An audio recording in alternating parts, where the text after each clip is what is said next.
আজ 1 আগস্ট শনিবার জানিয়ে দেব আজকের বাছাই করা 40টি তাজা সংবাদ। খবরের শুরুতেই হেডলাইন্স। বিরাট বিপদে মমতার কালীঘাট শিবির, হাইকোর্টের বড় রায়, কড়া হুঁশিয়ারি। কি পদক্ষেপ নেবে এবার আদালত? অডি, বিএমডব্লিউ সহ পাথর টুলুর 242টি গাড়ি বাজেয়াপ্ত, শাহরুখ আম্বানিদেরও হার মানাবেন? চন্দ্রনাথ রথ খুনের নয়া মোড়, তদন্তের জাল গুটিয়ে আনার শেষ পর্যায়ে গ্রেপ্তার 2। কে এই সাগর শায়েদ জানেন? 2 নয়, এনসিপিআই ছেড়ে তৃণমূলে ফিরছেন 3 সাংসদ। কে জানা গেল নাম, দিল্লির বিগ আপডেট। এইসব লোককে যত তাড়াতাড়ি খতম করা যায় তত ভালো, মুখ খুললেন শুভেন্দুর বাবা।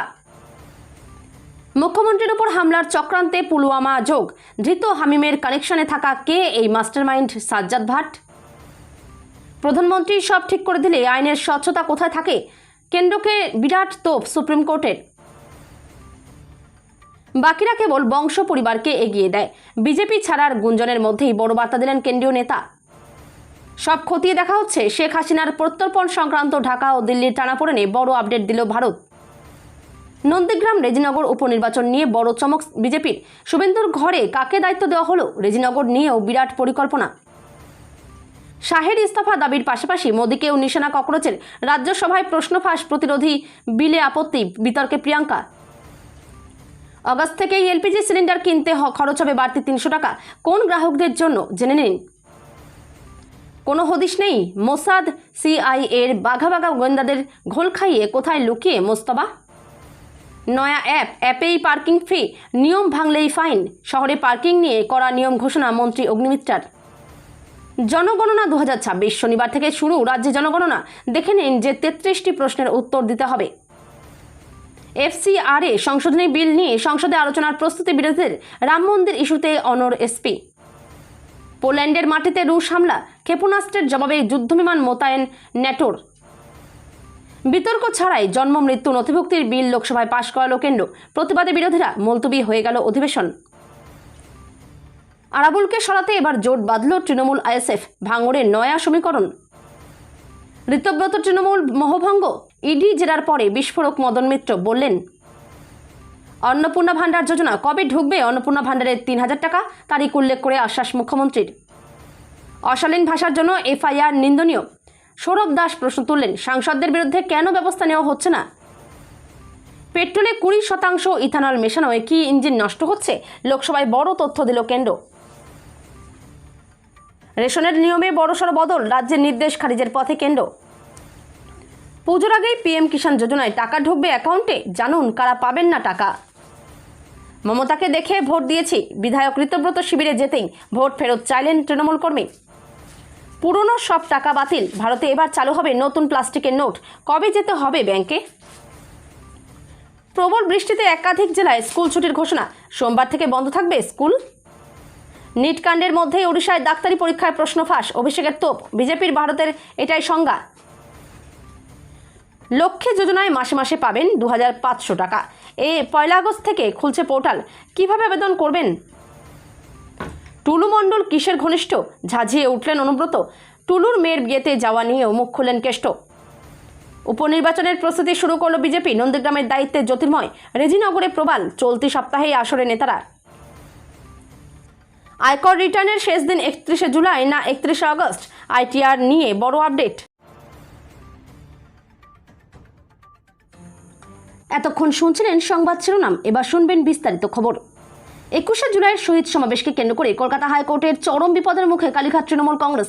আদালতের নির্ধারিত শর্ত অমান্য করে বিড়লা তালা মণ্ডলের সামনে অতিরিক্ত জনসমাগম এবং রাস্তা অবরুদ্ধ করার অভিযোগে মমতা শিবিরকে চূড়ান্ত সতর্কবার্তা দিয়েছেন বিচারপতি সৌগত ভট্টাচার্য।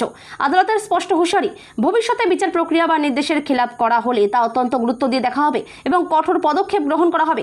কলকাতা হাইকোর্টের অনুমতি মেলেনি এমন পরিস্থিতিতে বিড়লা তালা মণ্ডলের সামনে সমাবেশের আর্জি জানিয়ে আদালতের দ্বারস্থ হয়েছিলেন তৃণমূল নেতা ডেরেক ওব্রায়েন। সব দিক বিবেচনা করে শর্ত সাপেক্ষে সভার অনুমতি দিয়েছিল হাইকোর্ট। আদালতের নির্দেশ অনুযায়ী দুপুর 12টা থেকে বিকেল 3:30 মিনিট পর্যন্ত সভা করার সময়সীমা বেঁধে দেওয়া হয়েছিল। প্রথমে 3000 জনের জমায়েতের কথা বলা হলেও রাজ্য সরকারের আপত্তিতে সেই সংখ্যা কমিয়ে সর্বোচ্চ 2500 জন করা হয়। বীরভূমের পাথর বাদশা 11, 242টি গাড়ি বাজেয়াপ্ত করা হয়েছে, এমনই জানালেন মুখ্যমন্ত্রী শুভেন্দু অধিকারী। শুক্রবার রাজ্য পুলিশের ডিজি সিদ্ধিনাথ গুপ্তা এবং স্বরাষ্ট্র সচিব সঙ্গমিত্রা ঘোষের সঙ্গে সাংবাদিক বৈঠকে মুখ্যমন্ত্রী জানান, 7টি বাড়ি, 2টি পেট্রোল পাম্প, একটি ফার্ম সহ টুলুর 21টি সম্পত্তি বাজেয়াপ্ত করা হয়েছে। বাজেয়াপ্ত করা হয়েছে 242টি গাড়ি, যে তালিকায় অডি, বিএমডাব্লিউর মতো গাড়িও আছে। সব মিলিয়ে ইতিমধ্যে টুলুর 150 কোটি টাকার মূল্যের সম্পত্তি বাজেয়াপ্ত করা হয়েছে বলে জানিয়েছে মুখ্যমন্ত্রী। 15 বছরের শাসনে স্রেফ বীরভূম থেকেই 15,000 কোটি টাকা রাজস্ব চুরি তিনি দাবি করেছেন।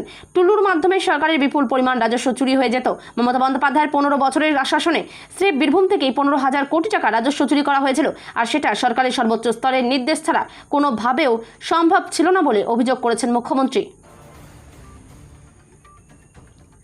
শুভেন্দু অধিকারীর আত্মসহায়ক চন্দ্রনাথ রথের খুনে গ্রেপ্তার করা হলো আরও দুজনকে। এই ঘটনার তদন্তভার দেওয়া হয়েছিল কেন্দ্রীয় তদন্তকারী সংস্থা সিবিআই এর হাতে। 2 অভিযুক্তকে গ্রেপ্তার করেছেন সিবিআই আধিকারিকরাই। জানা গিয়েছে যে দুজনকে গ্রেপ্তার করা হয়েছে তারা সুপারি কিলার। ধৃত 2 অভিযুক্তের নাম সাগর সুনকার ও শায়েদ সুনকার। প্রসঙ্গত, এর আগে গত জুন মাসে চন্দ্রনাথ রথ হত্যাকাণ্ডে আরও 3 জনকে গ্রেপ্তার করা হয়। 3 জনকে গ্রেপ্তার করা হয় উত্তরপ্রদেশ থেকে। সিবিআই সূত্রে এমনটাই জানা গিয়েছিল। গত 3 জুন উত্তরপ্রদেশের বালিয়া থেকে গ্রেপ্তার করা হয় কল্লু সিং নামে এক ব্যক্তিকে। বাকি 2 জনকে উত্তরপ্রদেশের লখনৌ থেকে গ্রেপ্তার করা হয় বিকাশ মিশ্রা ও জ্ঞানেন্দ্র প্রতাপ সিং ওরফে মনু। জ্ঞানেন্দ্র প্রতাপ সিং সিবিআইয়ের কাছে আত্মসমর্পণ করে 2003 সালের একটি ঘটনায় অভিযুক্ত থাকার কারণে। 2 নয় 3 এনসিপিআই ছেড়ে তৃণমূলে ফিরছেন 3 সাংসদ। এনসিপিআইতে যোগ দিয়েও অস্বস্তি, আর তাই ফের তৃণমূলে ঘরোয়া আপসির সিদ্ধান্ত। তৃণমূলে ফিরতে চেয়ে ইতিমধ্যে তারা যোগাযোগ করেছেন মমতাপন্থী তৃণমূল নেতৃত্বের সঙ্গে। কোন ফর্মুলায় কিভাবে তাদের ফের দলে নেওয়া যায় সেই নিয়ে কালীঘাট তৃণমূলের অন্দরে আলোচনাও শুরু হয়ে গিয়েছে। এবার সামনে এলো সেই নামগুলো। কে কোন 3 সাংসদ এনসিপিআই থেকে ফিরছেন বা ফিরতে চান তৃণমূলে? আবু তাহের খান, খলিলুর রহমান এবং ইউসুফ পাঠান। জানা গেছে আবু তাহের খান, খলিলুর রহমান এবং ইউসুফ পাঠান তৃণমূলে ফেরার জন্য ইতিমধ্যেই দলীয় নেতৃত্বের সঙ্গে যোগাযোগ করেছেন। আবু তাহের খান, খলিলুর রহমান এবং ইউসুফ পাঠান 3 জনেই মুর্শিদাবাদ জেলার 3 সাংসদ। আবু তাহের খান ও খলিলুর রহমান তৃণমূলের টিকিটে মুর্শিদাবাদ ও জঙ্গিপুর এই 2 আসন থেকে জিতে সাংসদ হন। মুখ্যমন্ত্রীর নিরাপত্তা নিয়ে এবার উদ্বেগ প্রকাশ করলেন শুভেন্দু অধিকারীর বাবা শিশির অধিকারী। বর্ধমানের রেনেসা হাউজিং থেকে হামিম মণ্ডল নামে জইস ই মোহাম্মদের এক সন্দেহভাজন সদস্যকে গ্রেপ্তারির পর মুখ্যমন্ত্রী শুভেন্দু অধিকারী নিরাপত্তা নিয়ে নতুন করে উদ্বেগ তৈরি হয়েছে। তদন্তকারীদের দাবি, ধৃতের কাছ থেকে মুখ্যমন্ত্রীর সফরসূচি, গতিবিধি এবং ভিআইপি মুভমেন্ট সংক্রান্ত কিছু নথি উদ্ধার হয়েছে। এই ঘটনার পর প্রতিক্রিয়া জানিয়েছেন মুখ্যমন্ত্রীর বাবা শিশির অধিকারী। শুক্রবার এক সাক্ষাৎকারে শিশির অধিকারী বলেন, কিছু প্রভাবশালী চক্র মুখ্যমন্ত্রীর বিরুদ্ধে ক্ষুব্ধ। তার দাবি, কয়লা মাফিয়া, গরু মাফিয়া, বালি চোর ধরা পড়ছে, এদের স্বার্থে ঘা লেগেছে। সেই কারণেই মুখ্যমন্ত্রীকে লক্ষ্য করে ষড়যন্ত্রের আশঙ্কা উড়িয়ে দেওয়া যাচ্ছে না। মুখ্যমন্ত্রী শুভেন্দু অধিকারীর ওপর হামলার চক্রান্তে পুলওয়ামা যোগ। পুলওয়ামা কাণ্ডের অন্যতম মাস্টার মাইন্ড সাজ্জাদ ভাট। মুখ্যমন্ত্রী শুভেন্দু অধিকারীর ওপর হামলার চক্রান্তে বর্ধমান থেকে ধৃত পাক জঙ্গি হামিম এই সাজ্জাদ ভাট ঘনিষ্ঠ। কে এই সাজ্জাদ ভাট? পুলওয়ামা কাণ্ডের সঙ্গে সাজ্জাদ ভাটের যোগ কি? পুলওয়ামা হামলার মাস্টার মাইন্ড সাজ্জাদ ভাট। জইস জঙ্গি সাজ্জাদ ভাটই হচ্ছে 2019-এর 14 ফেব্রুয়ারি জম্মু কাশ্মীরের পুলওয়ামায় সেনা কনভয়ের ওপর হামলা চালানো ঘাতক গাড়ির মালিক। জম্মু কাশ্মীরের অনন্তনাগ জেলার মারহামা এলাকার বাসিন্দা ছিল সাজ্জাদ আহমেদ ভাট। পাক মদতপুষ্ট জঙ্গি সংগঠন জইস ই মোহাম্মদের ফিদায়ে স্কোয়াডের সদস্য ছিল এই সাজ্জাদ ভাট। পুলওয়ামা হামলার পর থেকেই সাজ্জাদ ভাটের খোঁজে জোর তল্লাশি শুরু এনআইএ। শেষে 2019-এর 18 জুন নিরাপত্তা বাহিনীর সঙ্গে গুলির লড়াইয়ে নিহত হয় পুলওয়ামা হামলার মাস্টারমাইন্ড সাজ্জাদ ভাট। ভারতের প্রধান নির্বাচন কমিশনার এবং অন্যান্য নির্বাচন কমিশনার নিয়োগ সংক্রান্ত প্যানেলের গঠন নিয়ে কেন্দ্রীয় সরকারের কাছে কড়া প্রশ্ন তুলল সুপ্রিম কোর্ট। প্রধানমন্ত্রী, একজন কেন্দ্রীয় মন্ত্রী এবং বিরোধী দলনেতার সমন্বয়ে গঠিত 3 সদস্যের বাছাই কমিটির মাধ্যমে কমিশনার নিয়োগের আইনি বৈধতাকে চ্যালেঞ্জ জানিয়ে শীর্ষ আদালতে বেশ কয়েকটি পিটিশন দায়ের করা হয়েছিল। সেই মামলার শুনানিতে বিচারপতি দীপঙ্কর দত্ত ও বিচারপতি এস.সি. শর্মার বেঞ্চ প্রশ্ন তোলে, নির্বাচন কমিশনার নিয়োগের পুরো প্রক্রিয়ায় নিরপেক্ষতার স্পষ্ট দৃশ্যমানতা কি থাকা উচিত নয়। আইনি বিতর্ক। 2023 সালে কেন্দ্র সরকারের পাশ করা প্রধান নির্বাচন কমিশনার এবং অন্যান্য নির্বাচন কমিশনার নিয়োগ সেবার শর্ত আইনকে চ্যালেঞ্জ জানিয়ে এই মামলা দায়ের হয়। নতুন আইন অনুযায়ী নিয়োগ কমিটিতে রয়েছেন প্রধানমন্ত্রী, তার মনোনীত একজন ক্যাবিনেট মন্ত্রী এবং লোকসভার বিরোধী দল নেতা। ভারতের প্রধান নির্বাচন কমিশনার এবং অন্যান্য নির্বাচন কমিশনার নিয়োগ সংক্রান্ত প্যানেলের গঠন নিয়ে কেন্দ্র সরকারের কাছে কড়া প্রশ্ন তুলল সুপ্রিম কোর্ট। প্রধানমন্ত্রী, একজন কেন্দ্রীয় মন্ত্রী এবং বিরোধী দলনেতার সমন্বয়ে গঠিত নিজের এক্স হ্যান্ডেলের বায়ো বা পরিচিতি থেকে দলের নাম সরিয়ে ফেলার পর থেকেই রাজনৈতিক মহলে শোরগোল ফেলে দিয়েছেন বিজেপির কেন্দ্রীয় মুখপাত্র শেহজাদ পুনাওয়ালা। তার দলত্যাগ নিয়ে যখন জল্পনা তুঙ্গে, ঠিক সেই আবহেই প্রধানমন্ত্রী নরেন্দ্র মোদীকে নিয়ে এক অত্যন্ত তাৎপর্যপূর্ণ ও জোরালো মন্তব্য করলেন তিনি। এক সাক্ষাৎকারে তিনি স্পষ্ট ভাষায় জানান, একমাত্র ভারতীয় জনতা পার্টি দেশকে নরেন্দ্র মোদীর মতো একজন স্ব উদ্যোগে গড়ে ওঠা অনন্য ব্যক্তিত্ব উপহার দিতে পারে। এক্স বায়ো বদল ও দলত্যাগ জল্পনা। দীর্ঘ কয়েকদিন ধরে রাজনৈতিক অঙ্গনে গুঞ্জন শোনা যাচ্ছিল যে সক্রিয় রাজনীতি থেকে সরে দাঁড়ানোর ইঙ্গিত দিয়ে বিজেপির শীর্ষ নেতৃত্বের কাছে নিজের পদত্যাগপত্র জমা দিয়েছেন শেহজাদ পুনাওয়ালা। এই জল্পনা আরও জোরালো হয় যখন তিনি তার এক্স প্রোফাইলের বায়ো আপডেট করেন এবং সেখান থেকে বিজেপির সমস্ত উল্লেখ পুরোপুরি মুছে দেন। ভবানীপুরের সঙ্গে নন্দীগ্রাম থেকেও ভোটে জিতেছিলেন শুভেন্দু অধিকারী। যদিও তিনি ভবানীপুরের বিধায়ক পদ রেখে নন্দীগ্রাম থেকে সরে দাঁড়ান, ফলে ওই আসনে উপনির্বাচন হবে। অন্যদিকে উপনির্বাচন হবে রেজিনগর কেন্দ্রেও, সেখান থেকে সরে দাঁড়িয়েছেন হুমায়ুন। তিনিও 2 আসনেই বিধানসভা ভোট জিতেছিলেন। 3 আসনে রাজ্যসভার উপনির্বাচনের সময় জল্পনা তুঙ্গে ওঠে। এবার 2 বিধানসভা কেন্দ্রে উপনির্বাচন হবে কবে? নন্দীগ্রাম ও বিধানসভা উপনির্বাচনের রণকৌশল করে ভোটের প্রস্তুতি শুরু।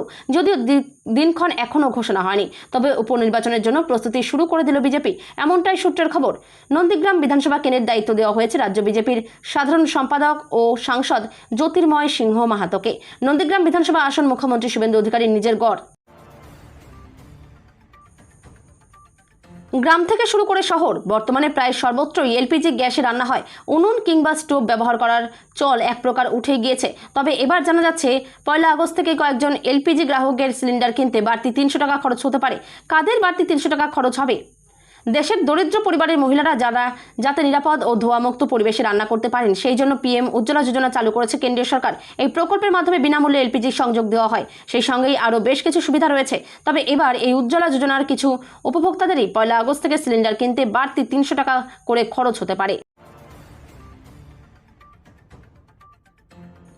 কখনো শোনা গিয়েছে ইরানের